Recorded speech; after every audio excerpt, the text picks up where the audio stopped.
The Sniper by Liam O'Flaherty. The long June twilight faded into night.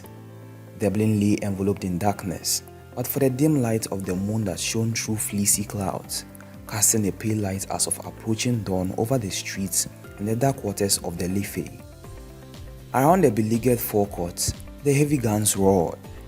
Here and there through the city, machine guns and rifles broke the silence of the night, spasmodically like dogs barking on lone farms. Republicans and Free Staters were waging civil war. On a rooftop near O'Connell Bridge, a Republican sniper lay watching. Beside him lay his rifle, and over his shoulders was slung a pair of field glasses. His face was the face of a student, thin and ascetic, but his eyes had the cold gleam of the fanatic. They were deep and thoughtful, the eyes of a man who is used to looking at death. He was eating a sandwich hungrily. He had eaten nothing since morning. He had been too excited to eat. He finished the sandwich, and taking a flask of whiskey from his pocket, he took a short draught. Then he returned the flask to his pocket. He paused for a moment, considering whether he should risk a smoke. It was dangerous. The flash might be seen in the darkness, and there were enemies watching. He decided to take the risk. Placing a cigarette between his lips, he struck a match, inhaled the smoke hurriedly, and put out the light. Almost immediately, a bullet flattened itself against the parapet of the roof. The sniper took another whiff and put out the cigarette. Then he swore softly and crawled away to the left. Cautiously, he raised himself and peered over the parapet. There was a flash, and a bullet whizzed over his head. He dropped immediately. He had seen the flash. It came from the opposite side of the street. He rolled over the roof to a chimney stack in the rear and slowly drew himself up behind it until his eyes were level with the top of the parapet. There was nothing to be seen, just the dim outline of the opposite housetop against the blue sky. His enemy was under cover. Just then, an armored car came across the bridge and advanced slowly up the street. It stopped on the opposite side of the street, 50 yards ahead. The sniper could hear the dull panting of the motor. His heart beat faster. It was an enemy car. He wanted to fire, but he knew it was useless. His bullets would never pierce the steel that covered the grey monster. Then around the corner of the street came an old woman, her head covered by a tattered shawl. She began to talk to the man in the turret of the car. She was pointing to the roof where the sniper lay, an informer. The turret opened. A man's head and shoulders appeared, looking toward the sniper. The sniper raised his rifle and fired. The head fell heavily on the turret wall.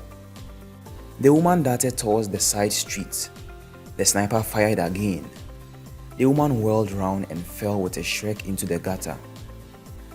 Suddenly from the opposite roof, a shot rang out and the sniper dropped his rifle with a curse. The rifle clattered to the roof. The sniper thought the noise would wake the dead. He stooped to pick the rifle up. He couldn't lift it. His forearm was dead. "I'm hit," he muttered. Dropping flat onto the roof, he crawled back to the parapet. With his left hand, he felt the injured right forearm. The blood was oozing through the sleeve of his coat. There was no pain, just a deadened sensation, as if the arm had been cut off. Quickly, he drew his knife from his pocket, opened it on the breastwork of the parapet, and ripped open the sleeve. There was a small hole where the bullet had entered. On the other side, there was no hole. The bullet had lodged in the bone. It must have fractured it. He bent the forearm below the wound.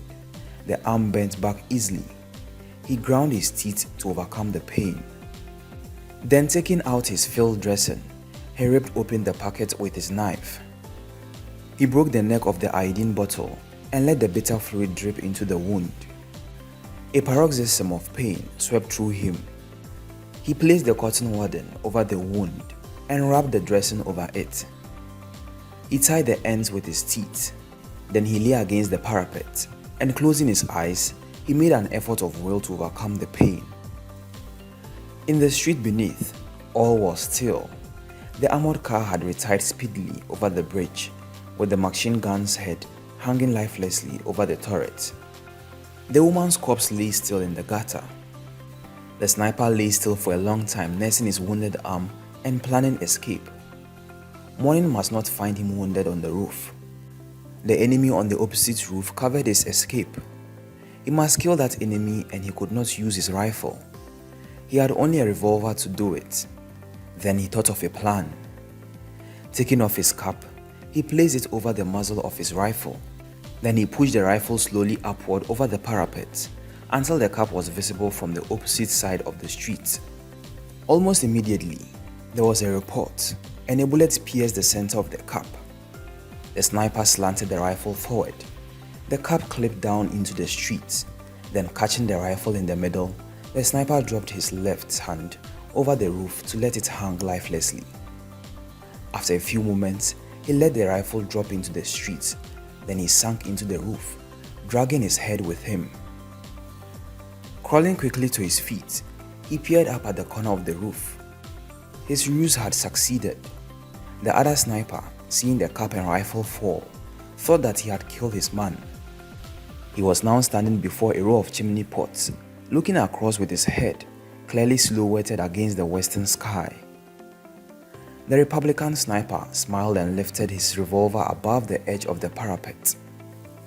The distance was about 50 yards. A hard shot in the dim light, and his right arm was paining him like 1,000 devils. He took a steady aim. His hand trembled with eagerness. Pressing his lips together, he took a deep breath through his nostrils and fired. He was almost deafened with the report, and his arm shook with the recoil. Then when the smoke cleared, he peered across and uttered a cry of joy. His enemy had been hit. He was reeling over the parapet in his death agony. He struggled to keep his feet, but he was slowly falling forward as if in a dream. The rifle fell from his grasp, hit the parapet, fell over, bounded off the pole of a barber shop beneath, and then clattered on the pavement. Then the dying man on the roof crumpled up and fell forward. The body turned over and over in space and hit the ground with a dull thud. Then it lay still. The sniper looked at his enemy falling, and he shuddered. The lust of battle died in him. He became bitten by remorse. The sweat stood out in beads on his forehead. Weakened by his wound and a long summer day of fasting and watching on the roof, he revolted from the sight of the shattered mass of his dead enemy. His teeth chattered. He began to gibber to himself, cursing the war, cursing himself, cursing everybody. He looked at the smoking revolver in his hand, and with an oath, he held it in the roof at his feet. The revolver went off with a concussion, and the bullet whizzed past the sniper's head. He was frightened back to his senses by the shock. His nerves steadied. The cloud of fear scattered from his mind, and he laughed. Taking the whiskey flask from his pocket, he emptied it a draught. He felt reckless under the influence of the spirit. He decided to leave the roof now and look for his company commander to report. Everywhere around was quiet. There was not much danger going through the streets. He picked up his revolver and put it in his pocket. Then he crawled down through the skylights to the house underneath. When the sniper reached the laneway on the street level, he felt a sudden curiosity as to the identity of the enemy sniper who he had killed. He decided that he was a good shot, whoever he was. He wondered, did he know him? Perhaps he had been in his own company before the split in the army. He decided to risk going over to have a look at him. He peered around the corner into the O'Connell Street. In the upper part of the street, there was a heavy firing, but around here all was quiet. The sniper darted across the street. A machine gun tore up the ground around him with a hail of bullets, but he escaped. He threw himself face downward beside the corpse. The machine gun stopped. Then the sniper turned over the dead body and looked into his brother's face.